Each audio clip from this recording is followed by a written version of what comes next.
सकाळ सकाळी मस्त असा हेअर वॉश करून घेतला। त्यानंतर ना मी स्किन केअरमध्ये एक छानशी क्रीम ॲड केली जिचं नाव लॅक्मे पीच मिल्क क्रीम आहे, जी की स्किन रिपेअर करते। आणि माझ्या स्किनला काय प्रॉब्लेम आहे माहिती नाही, मला कोणतीही क्रीम एकच मंथ सूट होते, त्यानंतर ना थोडीशी मला ती स्किन डॅमेज दिसायला लागते। आता असं का होतं हे मलाच आयडिया नाही। त्यानंतर मस्त असं देवांना हात जोडून घेतले आणि पोहे गरमागरम नाश्त्याला बनवले होते।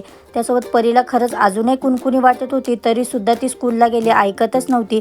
त्यानंतर नाश्ता केले मला पाणी न पिता चहा लागतो, असं तुम्हालाही कधी लागतं का? आणि एक जण मला चहाची रेसिपी DM मध्ये विचारत होता, तर म्हटलं चला दाखवूनच देऊ मी चहा कसा बनवते। पाणी छान उकळू देते, त्यामध्ये आलं, एक इलायची टाकते, त्यानंतर चहा पावडर साखर टाकून छान ब्लॅक टी उकळू देते, त्यानंतर दूध सोडते। छान उकळी आल्यावरती हा चहा अशा प्रकारे होतो, खूप साधा सोपा पण कडक आणि स्पेशल माझ्यासाठी तरी।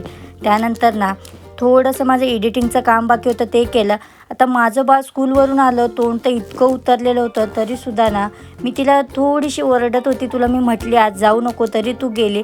तर ती मला चांगल्या चांगल्या कहाण्या बनवून सांगत होती की मम्मा जाऊ दे, आम्ही खूप मज्जा केली स्कूलमध्ये। अरे वा वा, म्हटलं मस्त आहे। त्यानंतर ना आता ह्या तर मॅडम आमच्या फ्लावरच्या पराठ्याच्या इतक्या काय फॅन झाल्यात की येऊन जाऊन मम्मा फ्लावरचा पराठा, आणि तिच्या नादी लागून ना आज म्हटलं आपणही ट्राय करू।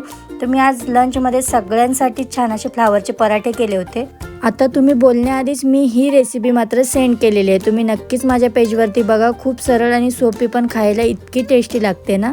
खायला तर चमचमीत बनवलं आहे, मग तसं कामही पडत आहे। इतका सारा गॅस घाण झाला होता, तो सगळं आधी वॉश करून घेतला। तर तुम्ही जरी माझ्या डेली ब्लॉगनी बोर होत असलात ना, तरी माझ्याजवळ दुसरं काही ऑप्शन नाही। जे रेग्युलर घरचे काम आहेत मी तेच ब्लॉगमध्ये शेअर करत असते। जर तुमच्याकडे चांगली कोणती आयडिया असेल की मी कोणत्या टॉपिकवर व्हिडिओ बनवले पाहिजे, तर तुम्ही मला कमेंट सेक्शनमध्ये नक्कीच सांगा। यामुळे मलाही थोडीशी मदत होईल आणि व्हिडिओ काढायला मला पुन्हा एक नवा उत्साह मिळेल। कारण सध्या तर मीही खूप बोर झाली हे घरचे डेली रुटीन दाखवत, त्यामुळेच तुमची एक कमेंट मला नक्कीच काहीतरी नवीन ऊर्जा देणार। चला तर मग बाय, भेटूया नेक्स्ट व्लॉगला।